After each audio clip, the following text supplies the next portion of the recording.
Welcome to season 2 of No Shelf Control, the podcast with books, booze, and banter, hosted by authors for readers, because let's face it, we're all bookworms at heart. This season, we're chatting about book-to-screen adaptations and trending BookTok books. I'm Lindsey Sparks. And I'm Lindsey Pogue. Grab a beverage, kick back, and enjoy the show. Yay! Welcome to this episode, everybody. I think we're on track. I know we kind of deviated last time. We ended up getting going back to our Jane Austen roots last time. I know. But we're back in the spice. We're definitely back into the spice. So back in live action, everybody. So welcome to this episode. We are, like we were saying, back with a dirty book. Tonight we're going to be talking about Nikki St. Crowe's The Never King. And we can talk a little bit more about that in a minute. But yes, it is definitely not proper Regency anything. No. nor is it Disney. No. It is a reimagining of Peter Pan, but it is not a Disney related or oriented in any way retelling, as we seem. We were actually talking about this, about how neither one of us are actually fans of Peter Pan, but yet we keep picking these retellings. I know. I don't know what the deal is with that, because it's definitely a ding against any like Peter Pan. I really dislike Peter Pan. I don't know what my deal is. And so it's like in my head the whole time. It's really interesting. Yeah. So anyways, that'll be fun to talk about in a little bit. But before we get started, it is the evening for us, Thursday night. So I'm like, take a deep breath. We always eat our dinner right before. So there's that. I eat my dinner. I get my kids down to sleep. I feel like it's like a mad dash to get out to my office. I know. We actually have been having a lot of issues with our internet. And so the Xfinity was out here and I totally forgot, because everything's in my office. So he was in here like pulling things apart, and I came in like 10 minutes before we were going to record. I'm like, oh shit, everything is still pulled out and all messed up. There's stuff all over my desk. I was like, okay. Yeah, I forgot about that. Anyway. Well, nobody can see your desk anyway. I know. It's just surrounding me in piles and I just have to ignore it. So anyway, but yeah, so just winding down. And I don't know how it is for you in Washington, but here it's actually usually, I feel like it's been just dark all the time and rainy and everything. And we finally have our sunny weathers here for a little bit in California, and the sun is only like just setting. So the lighting is very strange. We're definitely having like the longer days. I think everybody in the northern hemisphere is. Right. But man, it is still cold here. Like we're still getting in the 30s at night. Yeah. My poor plants are like need to get outside. They're like so big. But they're still inside my house. It's funny. You know how much wind we have here, because I live up on this hill and I live by the marshes, so we have a lot of wind. And last night the cats, because it's so warm, the cats haven't been wanting to come in the house at night. And I was like, look, at 10:30, I was like, all right, you guys you're outside then. I'm not going to keep checking on you. It's been a dozen times and I'm done. I'm going to bed, I woke up at 4 this morning and I couldn't go back to sleep because it was so windy and I knew it would be cold outside. I'm like, those damn cats are so spoiled. They hardly sleep outside ever. So they're probably like outside, like cold or whatever. And so I was like, couldn't get off my mind. So of course I got out of bed and let him in the house. And they were like, oh, please let me in. I was like, well, maybe now you'll come in when I tell you, instead of running the other direction. Probably not. No, probably not. But it is what it is. They have beds. It's fine. But you can tell they get excited. They leap out of their beds to come inside, Yeah. So anyway, Anyway, so we're here. What are you sipping on this evening? Tea, agua? Sparkling water that I feel like is like carbonated very strongly, and I can like hear it like fizzing. So sorry if people can hear it. That's funny.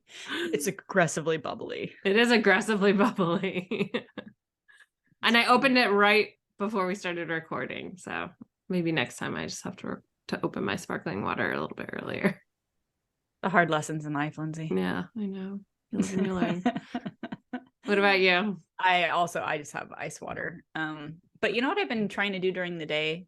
I know that you have to cut back on coffee because of, being pregnant and stuff. I always only allow myself 1 cup of coffee a day. And I rarely drink tea after that unless it's caffeinated or decaffeinated. Because I already have so many issues sleeping as it is.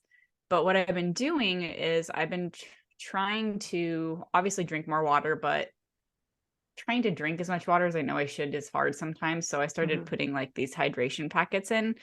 I don't know. Supposedly they're good yummy for you. Yeah, they taste pretty good.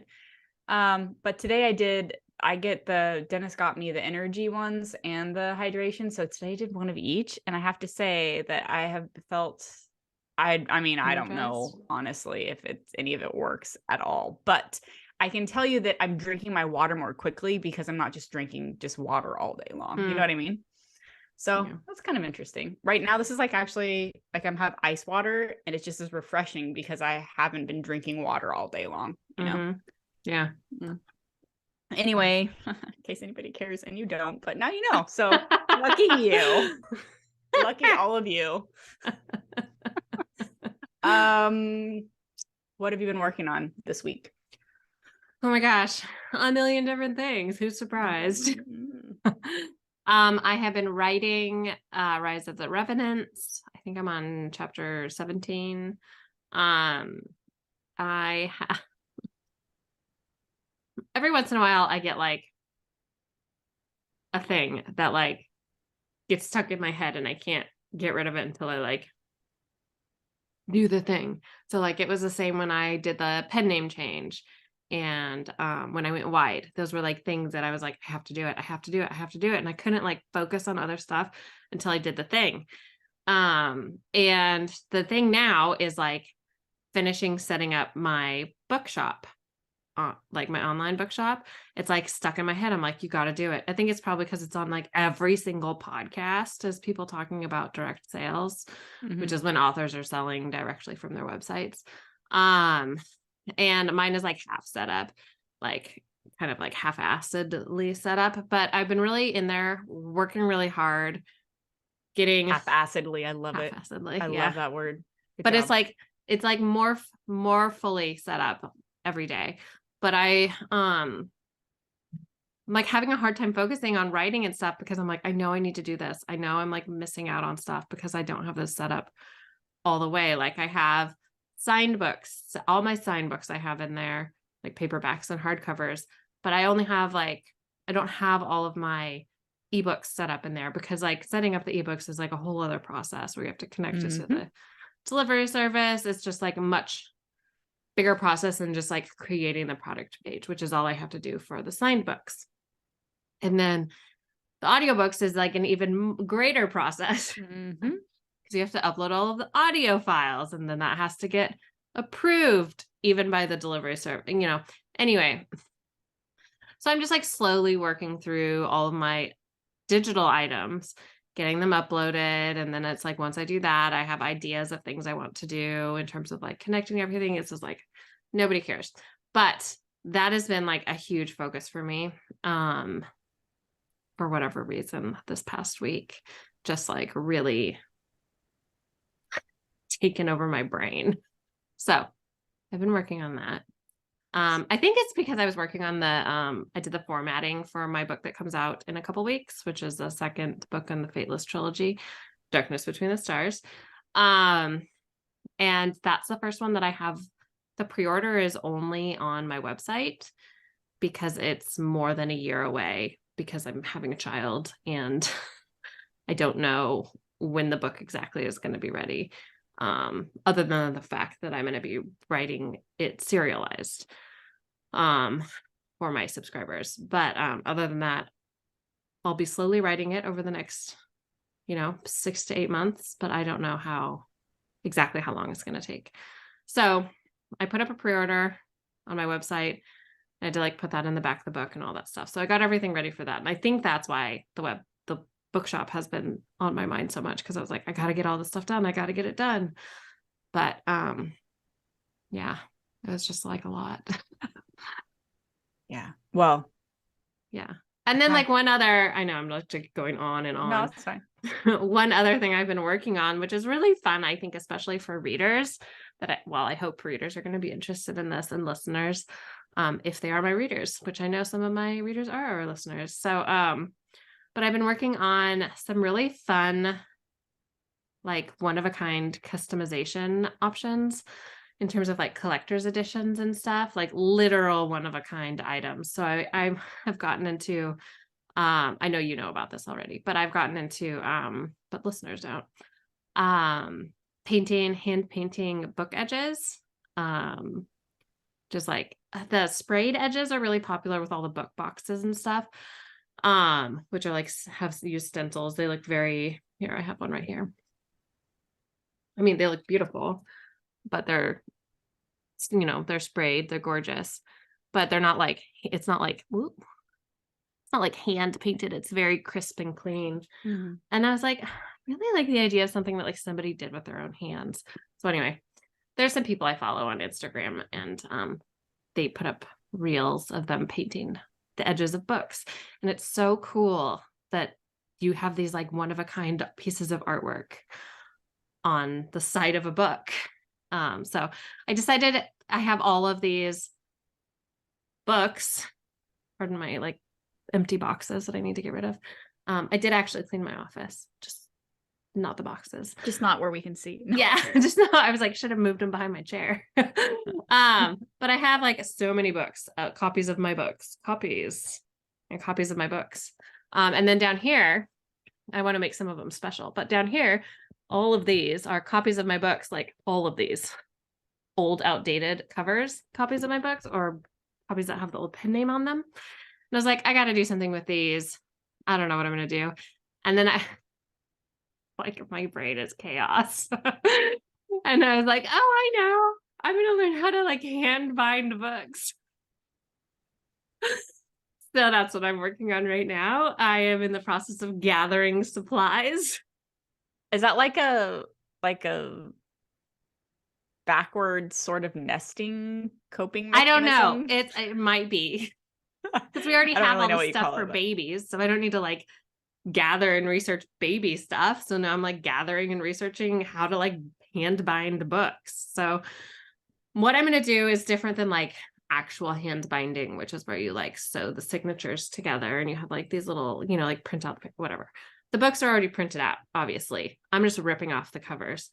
So I'm going to be ripping off the covers and painting the edges and then hand binding the blocks of text. So I think it's going to be really fun. I've bought like some really pretty linens and leather.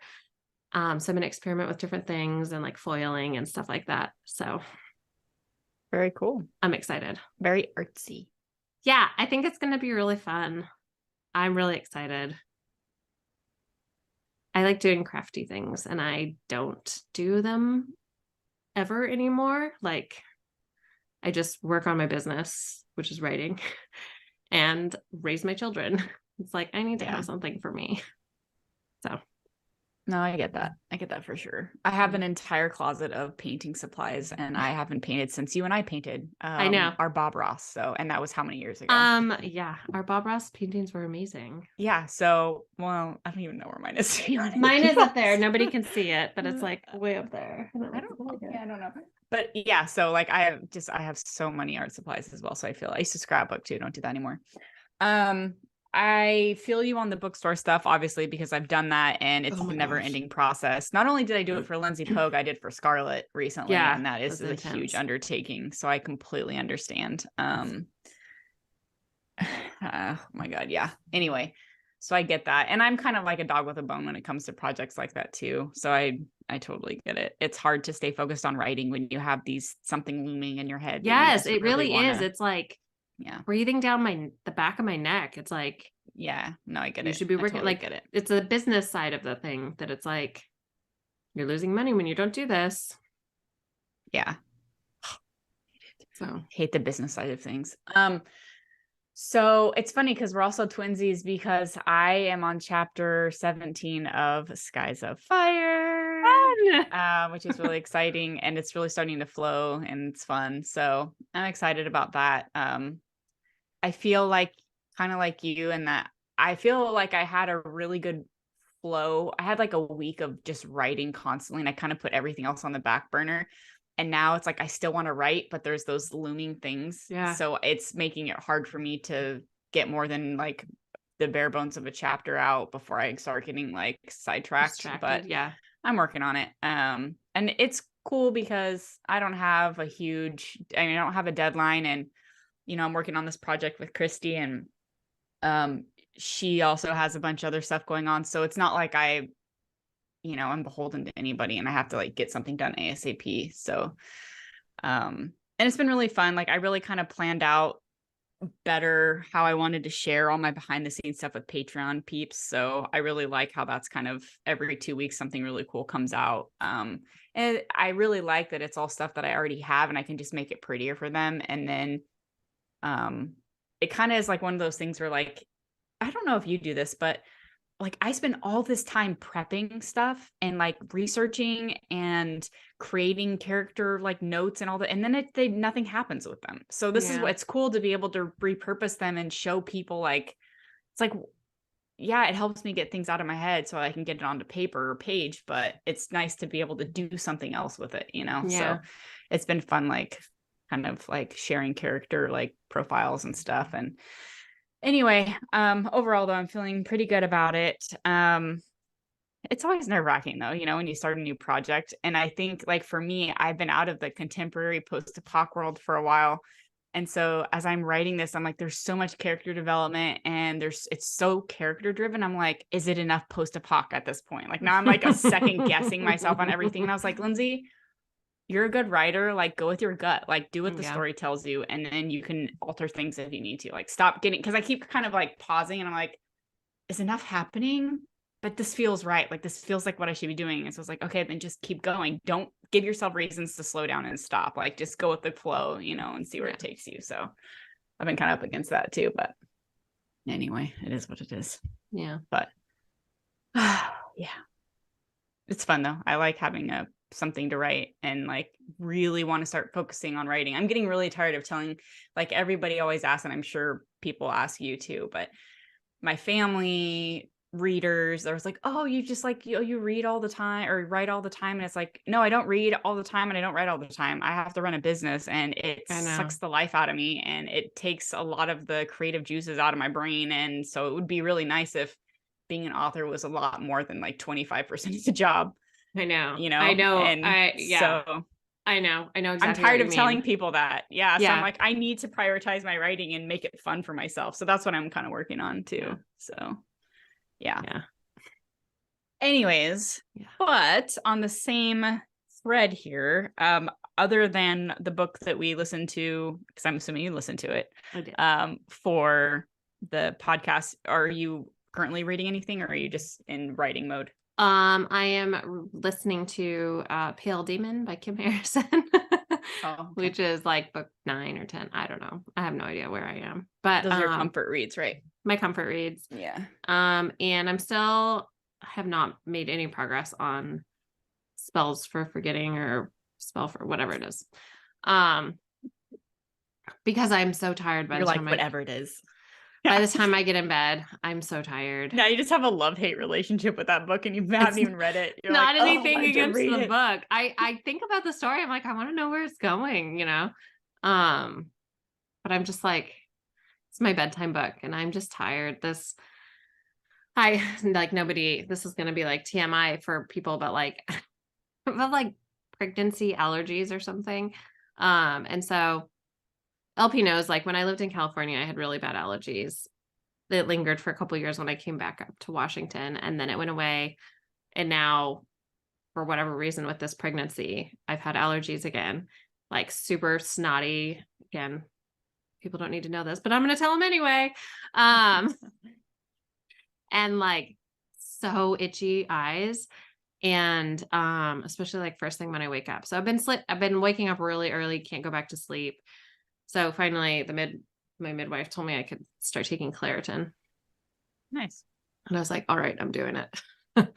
So I've been on that for like 4 or 5 days and it has been night and day. Like I can actually sleep but now the problem is that like when my alarm goes off for me to like get up and start writing, I'm like, I could still sleep. I'm not like sneezing constantly into half a box of tissues. So it's like, it's delightful, but it's also not super helpful for my productivity because I was waking up really early just because like I couldn't go back to sleep because I felt bad because I was just sneezing and blowing my nose. My poor husband is just laying there in bed. Trying to tune you out. He actually sleeps like he's a dead person. So does Dennis. It doesn't bother him, but I still feel bad. Yeah. So that sucks. As somebody with sleeping problems, I 100% know what you feel like, and that really sucks. Yeah. I hate that. So I just feel like you have to wake up because the day's starting and you're exhausted because you haven't been sleeping well. Like that's like one of the worst feelings. Yeah. It's like, yeah. And I would like lay there and I'd be like, okay, it's like 4:00. Like there's plenty of time to go back to sleep. My alarm goes off at 6. I was like, just go back to sleep. Just go. And then I'm like, God, I need another tissue. God damn it. So let's just sit up like really awkwardly. yeah. And then eventually I'm just like, oh, I don't care. Just waking up. So anyway, it's been a lot better lately. So good. Well, I feel like I've been bouncing around a lot of books because between book club and the podcast and like a few other ones that I was listening to for pleasure, I think it's been really dependent on what I'm doing and how much I can really stay focused.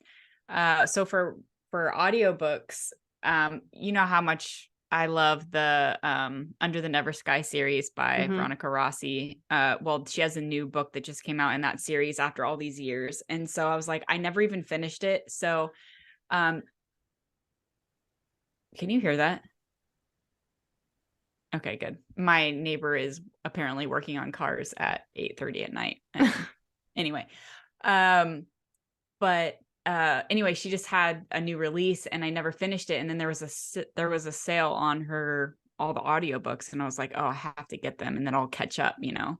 So that's what I'm doing now. And I've already read some of the books. So it's kind of just like a reminder, you know, of what I missed. So I've been listening to that. I've been listening to some, you know, like, I'll say like professional development stuff, but I've been reading a lot. I have some recommendations for you guys. So I found a book that is like what I've always wanted in a book. It's kind of like what I write. It's like historical fantasy, but it doesn't have magic. It doesn't have fae, but it's like, you know how I like the Last Kingdom and Vikings and stuff like that. This is not about Vikings, but it has that feel of like kind of grittier dystopian historical feel to it, you know, without all the magic stuff. And so I found this and look how pretty the cover is. It's called Defender of Walls. Yeah. So her name's Tanya Bird. She's an Aussie and it's called The Kingdom of Walls is the series. And I already bought all the paperbacks are on their way. I love the first book so far. So if anybody's into like kind of like gritty dystopian historical settings, it's got some romance in it and it's fun. It's really fun. So I've been reading that on my Kindle app, which I haven't actually read a Kindle book and I don't even know how long. And I just finished the paperback of Within These Wicked Walls, which is my first book by Lauren Blackwood, I believe is her name. And it is a Gothic Ethiopian inspired retelling of Jane Eyre, but it has a magic system. Oh, I think I have seen the cover for that. Yeah, I have it. I have the paperback. I didn't bring it in here. Sorry. But it's written very well. I had some issues with it, but overall, like I thought it was really good. So I recommend that if anybody likes kind of, I don't know if highbrow is the right word, but the way it's written, it doesn't feel like YA, but it's character, like they consider it a YA book. It's very kind of gritty. The father figure is this very morally gray character. He's amazing though. He's like one of the best morally gray characters I've read in a really long time. And there's like, you would like it because it has like, it's got like a Gothic magic system to it and stuff. So anyway, it's really interesting and it was fun read. So I also recommend that one if anybody's interested. especially if you like Jane Eyre, because it's very clearly a retelling of Jane Eyre. So that's cool. Yeah, I guess I've been doing a lot of reading, and I think I've been procrastinating work a lot. I must be getting burned out because, like I said, I was doing a lot of writing and I was putting all the other things off, and now I'm doing some writing, a lot of reading, and still semi putting a lot of things off. So anyway, there you have it, folks. Okay. Moving into our book pick for this week. Sorry, all I can hear is like this drill bit like grinding against like metal outside my office. All I can hear is my water fizzing. Oh. Okay. All right. So The Never King is what we read by Nikki St. Crowe. I'm going to read the blurb and then be forewarned, we are going to be talking about a lot of spoilers. So time to tune in or out. Up to you. Yeah. And also this is like definitely an explicit adult book. Mm-hmm. So yeah, which I have a question. Some of the topics we might talk about. Yeah. Probably inappropriate for the Oh yeah, that's true. Some trigger warnings or something. Yeah. Okay, so The Never King by Nikki St. Crowe. The stories were all wrong. Hook was never the villain. For 2 centuries, all of the darling women have disappeared on their 18th birthday. Sometimes they're gone for only a day, some a week or a month, but they always return broken. Now, on the afternoon of my 18th birthday, my mother is running around the house making sure all the windows are barred and the doors locked. But it's pointless, because when night falls, he comes for me. And this time, the Never King and the Lost Boys aren't willing to let me go. So, there you have it, folks. We're going to be diving into this very... That blurb does a really good job of like setting up the premise without actually telling you anything. Yeah, it does. It does. Okay, so you did read it, but you did listen to it. Before we get into the specifics, I just want to know overall, is this a book that you enjoyed? Overall, I enjoyed the book. I really liked the female narrator, who's the main character. I'm not going to remember anybody's name because I read it like more than a week ago. So well, they call her Darling. Darling. Her name is Winnie. Winnie, yeah. Not Wendy, but Winnie. But they call her Darling. But they call her Darling, or the Darling. The narrator who did her voice, I believe, is the same narrator who was the female narrator from Obsession. Yeah. So I think she's great. Yeah, I enjoyed it. I think that's why I'm so excited about some of the books that I've been reading, because the ones like I was saying, like The Defender of Walls and the Within These Wicked Walls, like those are books I never heard of until I bought them.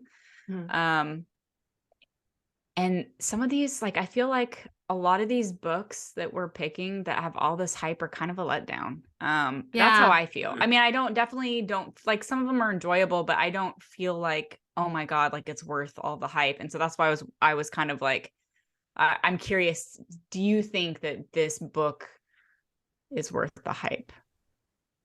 Or I guess stands up to the hype. Maybe not like worth the hype. Maybe it's not the right way to say it. Well, first off, I was really shocked at how short it was. It's only like 4 hours or something in audio. Yeah. Which really surprised me. So I guess, does that make it count as a novella? I'm not sure. But I didn't really know what to expect going into it. I didn't either. In fact, I liked the opening, like with how frantic her mom was and all of that stuff. I think that was maybe my favorite part. Was the opening or the first hands part? Down, my favorite part was that chapter was so intriguing. The very beginning, hands down, I agree with you. I agree with that. Like, I like the part like when she's in like the real world. I really liked, because we didn't know, and like when Pan shows up, like he's he's just like a villainous character. He's just like so like I thought that was really cool. I felt there's two things that this book had going against it from my point of view that have nothing to do with the writing or the author or the story that was told, and purely with my own like biases, which are, I don't like Peter Pan. I don't like the story of Peter Pan. In my head, Peter Pan was always the villain. And so I'm like, okay, so now everybody just gets it. I don't know. I don't know what my deal is with it, but childhood trauma or something. But and then there's Faye. And you know how I feel about Faye. Yeah, well, we're talking about what we didn't really know what to expect. I think that's why I really loved the very first chapter, because it opens with her, like Lindsey was saying, in the real world, you have Winnie, who's always had to take care of her mom, and she's always had to be a survivor because her mom's broken, right? She's a darling. She is one of those women who was taken by Pan to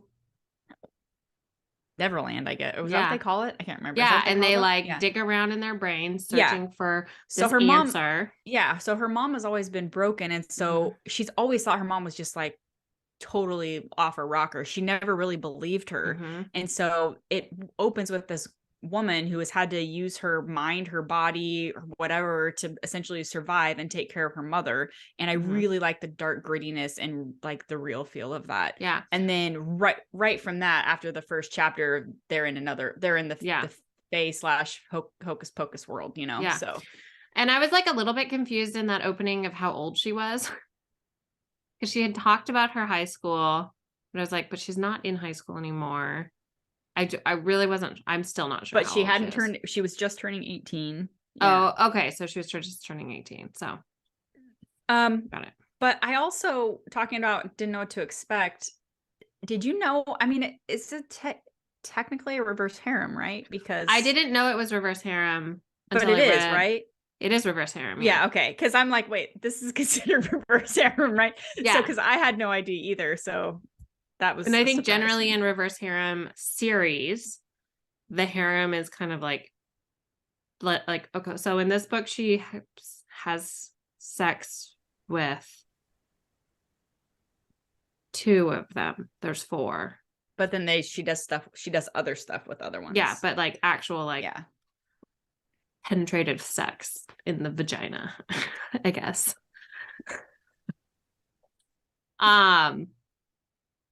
So I feel like then and I know I did look at the rest of the books in the series because I was curious what they were called in the covers and stuff, and it seems like they like kind of focus on kind of go a different through guy. Okay. So I think as they kind of get added to the harem, I found different members of the harem more intriguing.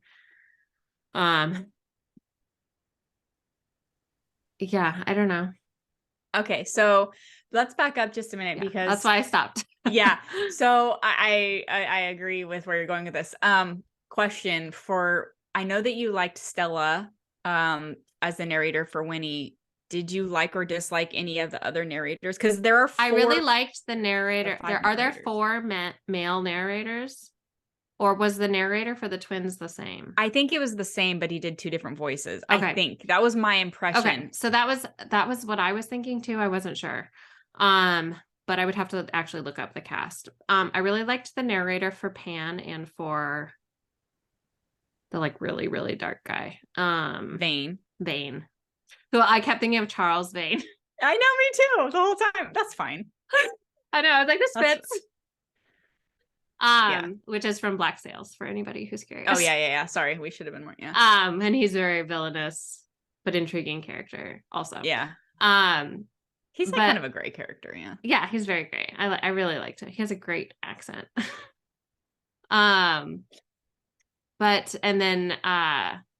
the one of the twins' voices I couldn't connect with. I had I couldn't do it. I was like, I agree. That was honestly, like, if I'm being super honest, like some of the worst narration I've heard. It was so slow and drawn out and so like, it sounded very unprofessional compared to all these people who are huge narrators. Yeah. But then if he did I was thinking this, but then if he did the voice for the other guy, he did fine. So I don't know why I don't know. I don't get it. Maybe he was I don't just know. trying to like that. I don't know. I also thought it was interesting that Brownie has a voice. The little So Brownie is a male fae, I think. Yeah, he's male fae, but his voice they chose was a woman. It was very confusing to me. that didn't even register in my head. Yeah. The only difference is that she's reading it's the third person chapter. It's not first person. So maybe because she's the main narrator. No, it wasn't Stella. It was someone completely different. They brought in a new narrator for one chapter from Brownie's perspective, and Brownie is a male. Absolutely did not register in my brain when I was listening to it. I was just like, I had to kind of like re-listen to it, and I was like, did I miss something? It's so strange. Yeah, I don't know. I don't get it. Maybe I'm wrong. You guys write me hate mail if I'm wrong. I don't know. I remember that chapter. I think I was like shopping for extra little Easter things. I was in like the Hallmark store or something. If I knew what chapter was, I would tell you to just go back and just listen to like the very beginning so you can hear it is a completely different narrator. I think the narrator's name, she's a great narrator. It's nothing against her narration. It was just totally caught me by surprise. I think her name is Roxy something, if I remember correctly. So anyway, I just thought that was super strange. That is strange and random. And I wish that I had paid attention better. Sorry. Okay. We kind of already talked about this, about if you liked the spin on the story. Or is there anything that other than the first chapter and how we set that up, is there anything about it that you did like in this kind of Fae inspired? I generally liked the characters. I don't know what my issue is with Fae stuff. I think I'm just like, it's not that I've read that many Fae books. I don't know. I'm just not into the Fae. I think maybe like one of your sisters or your brother made you watch something growing up and you have officially decided. I don't know. I think I never really liked Ferngully. I mean, like I've never been like a Fae or fairy person. I am sorry if that's insulting to people. I don't think so. There's a lot of people who listen to our podcast and are like, I hate romance, but you guys talk about it all the time. So yeah. So the Fae, but I really liked the characters. I wish that they had just not been like the twins. I wish they had not been Fae princes, that they had just been like some other kind of magical princes. Like, I don't know. Maybe I feel like Fae gets frustrating because it just is used as kind of like a catch-all for. I thought it was really interesting how the islands had like their shadows, or had the shadows, and if you captured the shadow, then you were the king. Like there was some really cool mythology that she put in here, and I just wish that it hadn't gone like in the direction of Fae. I understand that Tinkerbell is a fairy, like I get it, but it's like, did it have to go like full Fae kingdoms? I don't know.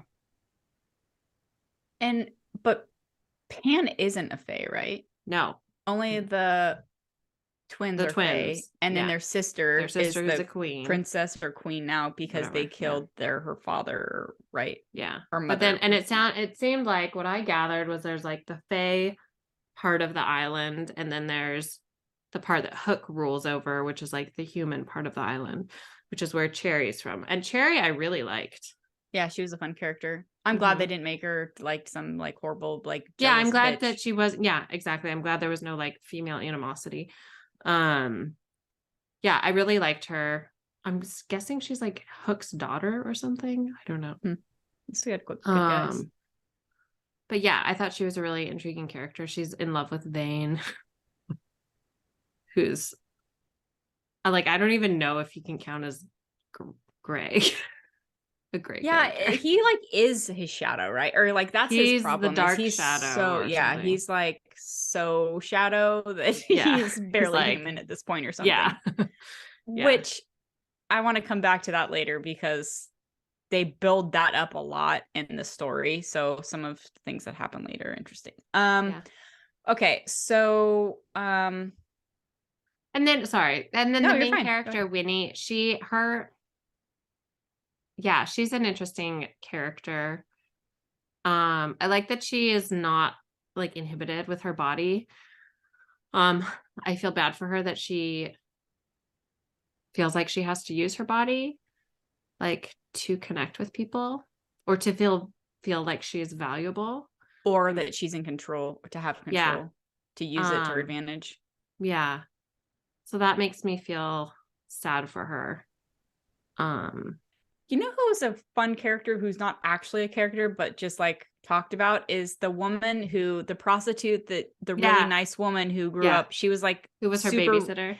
Yeah, she was like her babysitter or whatever, but she also was like, she was a prostitute, but she was straight up like, oh, I'm going to become a millionaire. Like, I know what I'm doing. And she's the one who instilled all this like gumption into Winnie, because her mom was broken and, you know, couldn't function in reality.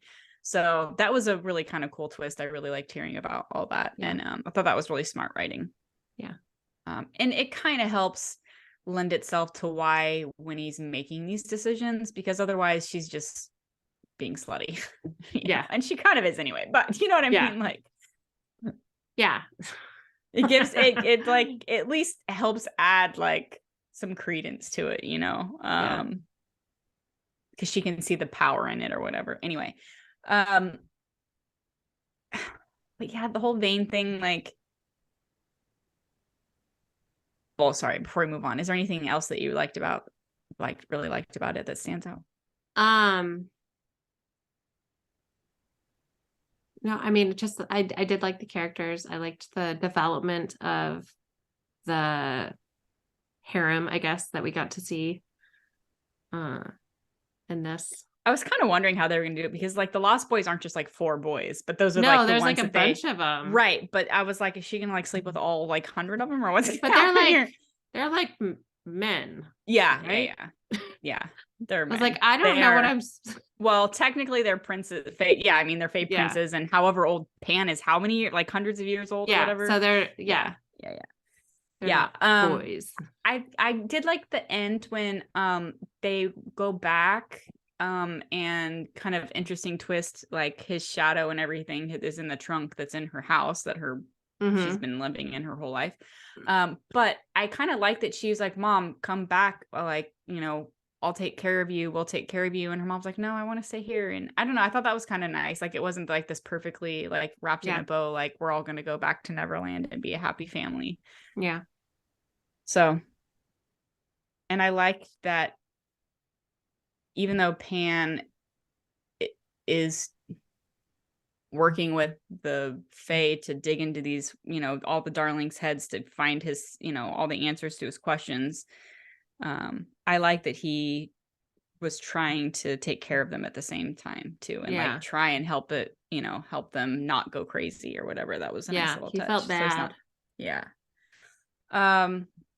There was one scene to me that really stuck out that I thought made no sense, and that was when they're digging around in Winnie's head and Vane steps in, the horrible one that has been wanting to practically kill her the entire time, steps in and saves her, and like actually picks her up and like saves her and like walks her away from danger. And I was like, this makes no sense to me. Yeah.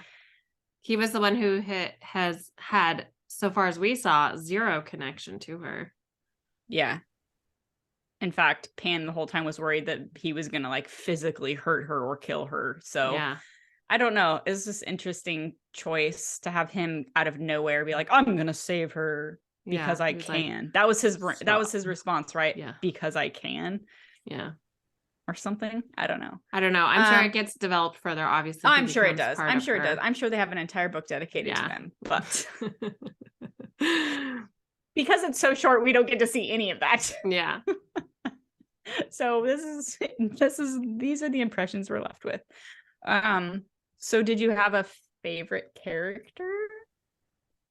I was thinking about this earlier. I was like, I don't know. God, I'm so like dark and twisted. Maybe Vane. Mhm.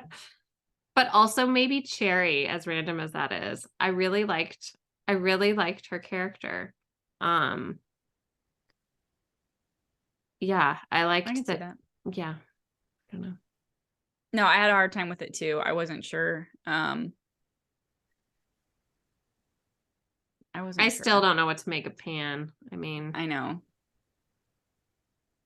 I mean, it's not. Yeah, I don't know. I get it though.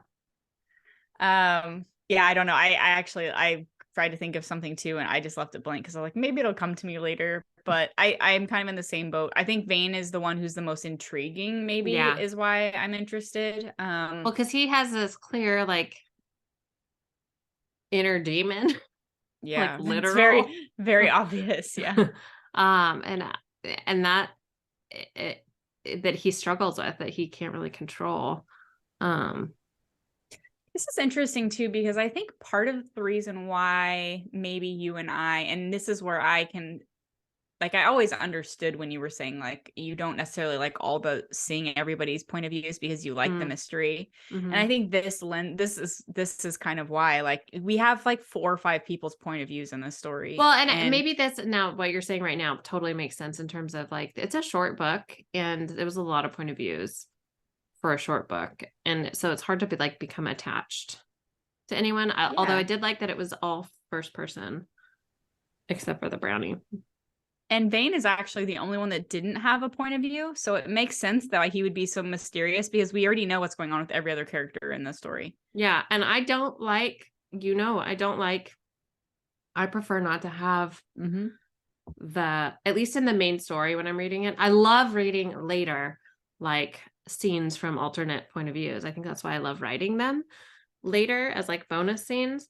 Like what was really going on in his head. But I don't want to know that, like, when I'm so deep into the protagonist's head. Like, I just want to know what they know. That's it. Yeah. And I think that makes sense for this story because there's no mystery because we know what's going on in every single person's head, and we don't have long enough to root for anybody and to build any sort of rapport with anyone because so anyway, I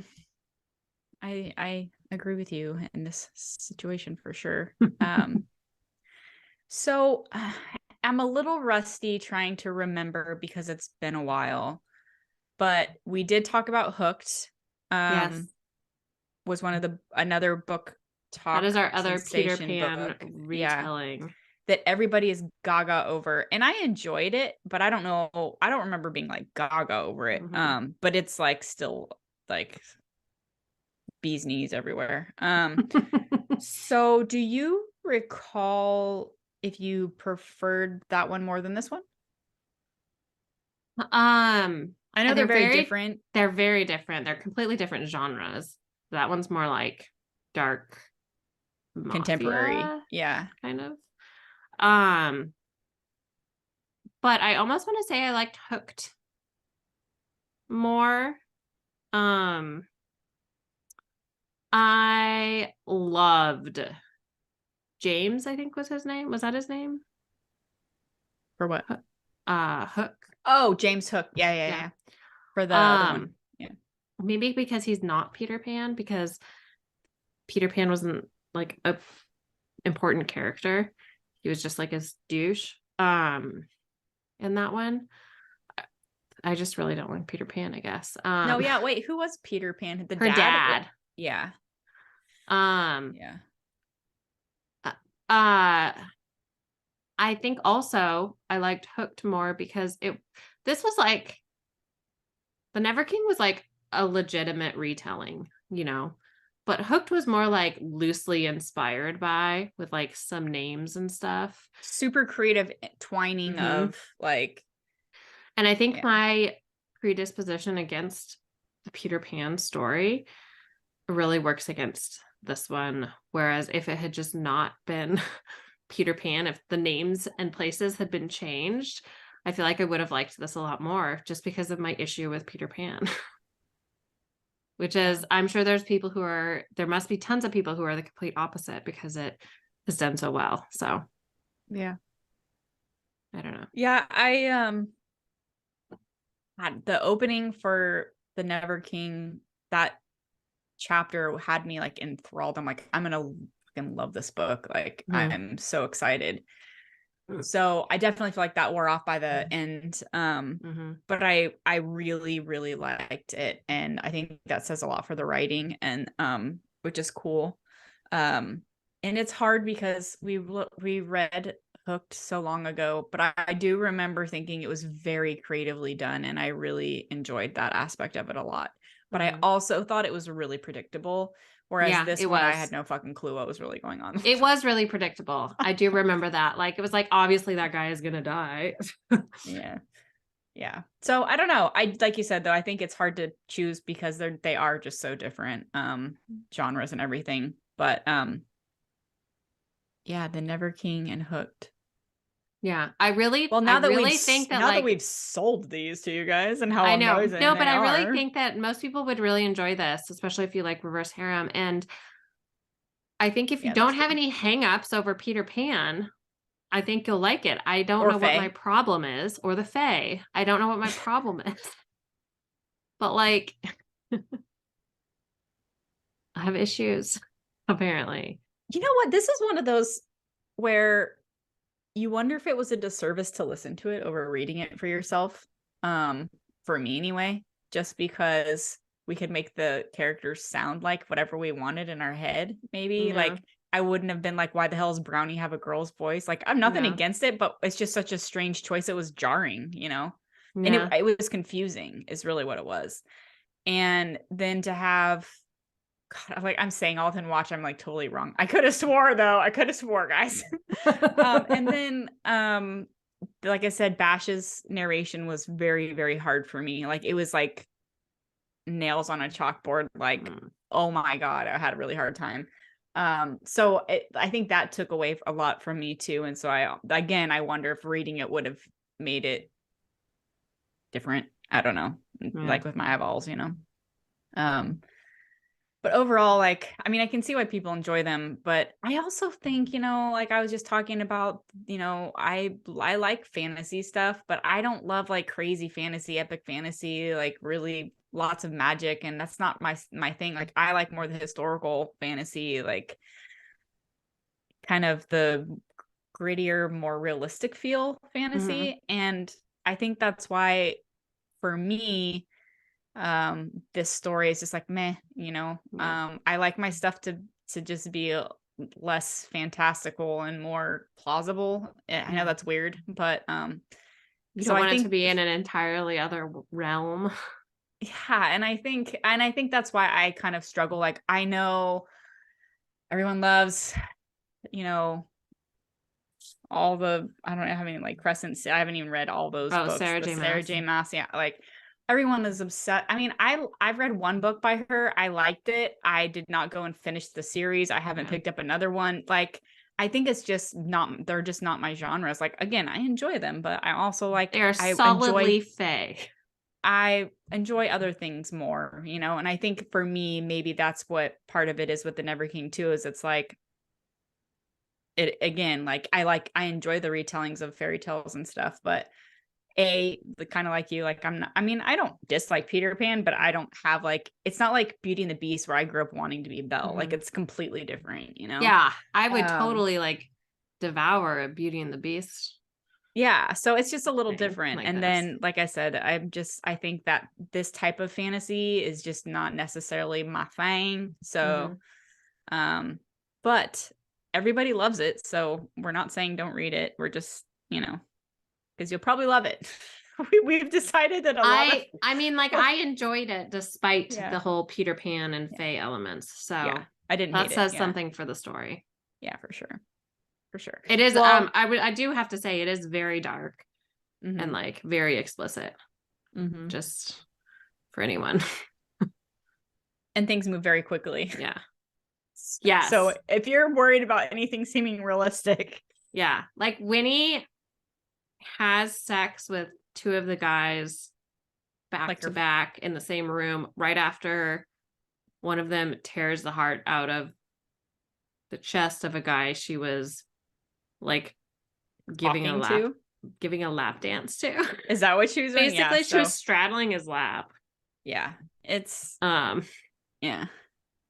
So I mean, it's really dark. You know, it's weird. Sometimes I'm like, am I a prude? But I'm like, no, I fucking read so much romance. Like, this is just stupid, Lindsey. And there are just some things that I'm just like, I could do without it, you know? I don't know. Anyways, okay. So now we're just getting into all my weird stuff. So, you said you were kind of looking at the other books. Are you intrigued at all? Are you going to keep reading, listening? I thought about it, but then I was like, I just don't want to spend any more time in like a Peter Pan world. So probably not. That's true. If the audiobooks were on sale or something, I would totally I'd probably snag them up so that I could listen to them and see what's going to happen, because they're clearly very short. But I'm not going to use sounds cheap, but I'm not going to use a credit on them or spend, however much. Yeah. I don't think I used a credit. I think I paid for it because it was like $8 or something. I don't know. I remember getting it when it was on sale. And again, that's I guess I'm totally cheap, but yeah, so there you have it. If it's on sale, I'll keep listening, folks. That's how I decide. Yeah. And like, please, everybody, please don't let my like weird hangups stop you from checking it out. I did think it was a really fun story. She's a really good writer, and I also really like the cover is really cool. So. Yeah. And they're all really cool. Yeah. Sorry. I get like hiccups when I'm pregnant. So just like random one-offs. So sorry if I'm just like hiccuping randomly. You know what I was just thinking too? And this is probably, because last episode we were talking about how we both like there's such thing as like too much sex. Like for us, like we have kind of like after listening or reading a book for so long, and it's like you're in a series, especially reverse harem, it's like sometimes you just need a palate cleanser. Yeah. And because we just read one, and I had continued that series, and I was like, I need a break. And then like we had the Jane Austen one, and then we went right back into reverse harem. I think that might have been it was kind of too much. Yeah, I was like, oh, I didn't know it was one. So I was just like, oh, we're back at this again. Okay. So I don't know if I was quite rejuvenated to dive in. So that might have been it too. I couldn't like rally. Oh my gosh, that's funny. I'm so old. Okay. Anything else? Did you have anybody that stood out like this guy other than Vane? That was like, this is what we would cast. I did have a question. Yeah. I didn't look it up because I'm lazy, but was Peter Pan the same narrator as from Obsession, the Thor guy? I know he's not Thor. No, but he is in Obsession. His name's Shane East, and I don't know who he was. He wasn't a main character. I think he was the uncle. I think he was Thorne's uncle, the one he went and stayed with in when he was trying to get away. But it wasn't the same guy. No. It was not Joseph James. No, Joe James. Yeah, okay. Joseph James. He has two names. I was like, wait, don't screw them up. They're both JJs. Oh. Yeah. All right. I have to tell you, speaking of narrators, when I couldn't sleep. Are you stalking another one? No, but I did read. Oh, well, sort of. So I don't know if I told you, but I reached out. You know how I was talking about, like, I loved Caleb's narrator, which he does the Irish accent, his name, and he's the one I was stalking last time. Well, I finally got a hold of somebody who works with him to ask like his availability. Because I would thought, not for the Irish accent, because I don't write people that have Irish accents, but I want to just for him now. But I was like, oh, he'd be really good because I've listened to his other stuff with just his American accent. And he would be really good for Knox for Skies of Fire. So I reached out, but he's booked through December. And I'm like, okay, never mind. Moly. I know. So I was just like, never mind. It's not meant to be.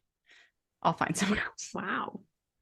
But I was just like, okay, well, at least now I know how I can get a hold of him if I want to put a project that's like a year and a half out by the time I'm done writing it, That's crazy. I know, super crazy. But I also, when I couldn't sleep the other night, I had, it was like 1:00 in the morning, and I had an Instagram message from Rebecca Woods, who is the narrator for my Ruinland series. So she did City of Ruin, she did Celine, and for Sea of Storms, she did Bryn. And she messaged me and she was like, I just wanted to let you know that I am like knee deep in Thora's story right now, recording it. And she's like, pretty much, she's like obsessed and she's really excited. And she's like, I don't know if she said I feel honored or I feel so much gratitude or something like that about being able to work on the project. And I was just like, oh, well, first of all, I didn't know she was working on it. So yay. So that was exciting.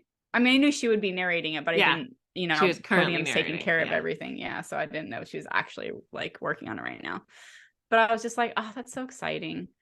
And so I feel really grateful, like with all the ups and downs working with Podium, I feel really grateful to have met some really cool narrators for them, because it's kind of like one of those like for life things, like I know I can always go to her and be like, because she's so good at what she does and stuff. So it just made me really happy, because now I feel like I have my peeps lined up. So that's nice.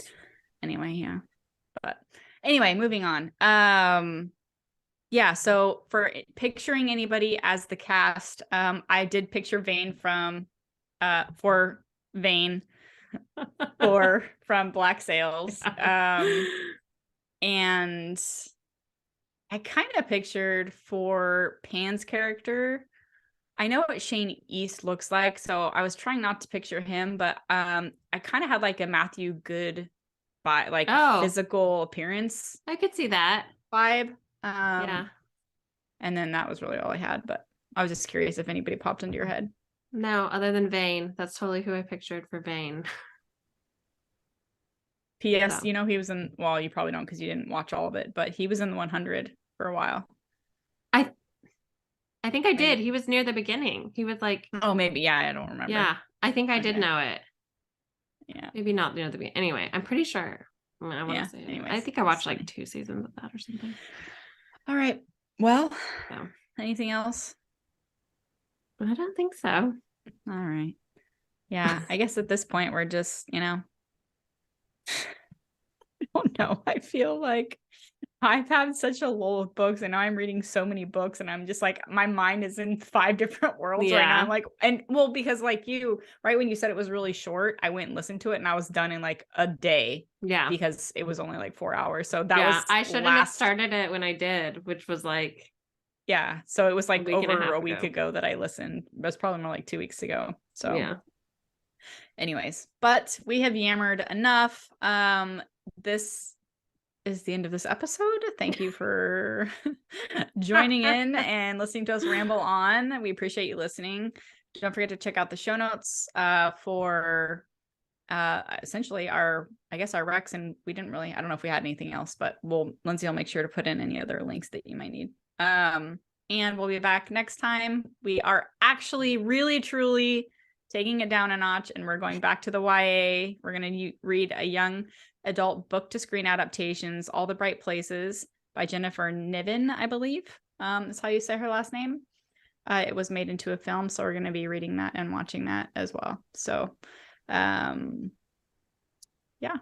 we'll chat with you next time, and please leave us a review wherever you listen. And until next time, we're hanging out on Discord, folks, and going through the motions. Come find us. Happy reading, everybody. Happy reading. Bye.